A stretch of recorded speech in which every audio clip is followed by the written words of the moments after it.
मकसूद रिंद वेझो शाहपुर चाकर में शिया उलमा काउंसिल ज़िले सांगड़ के अगवान मोहम्मद सालेशर, जवार गुलाम अब्बास रिंद, तालके सदर जवार इमदाद अली रिंद, आशिक अली लाशारी ऐं ॿियनि पारां पैगाम तशी कॉन्फ्रेंस कोठाई वई। महबूब न्यूज़ जे रिपोर्टर ख़ैर मोहम्मद रिंद जी रिपोर्ट मूजिब कॉन्फ्रेंस में शिया उलमा काउंसिल सिंध के सदर अलामा सैयद असद इकबाल ज़ैदी, नायब सदर मौलवी मदद अली सईदी, अलामा इमरान अब्बास काज़मी, अलामा समर अब्बास नकवी, सैयद फयाज हुसैन काज़मी, किफ़ायत हुसैन करीमी, मोहम्मद हुसैन चांडियो, मौलाना ताज अली इनकलाबी, अलामा मदा हुसैन मुखलसी, अता हुसैन चांडियो, मौलाना मोहम्मद आलम मरी, सैयद जाफ़र शाह, जवार हामिद रिंद ऐं ॿियनि ख़िताब कयो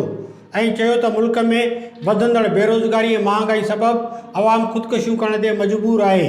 हिननि चयो त सियालकोट साने में मुलविस जवाबदारनि खे सख़्त खां सख़्त सज़ा ॾिनी वञे, शिया मिसिंग पर्सन, मलक तशीह जो क़त्लेआम, ॿियूं साज़िशूं बंदि कयूं वञनि।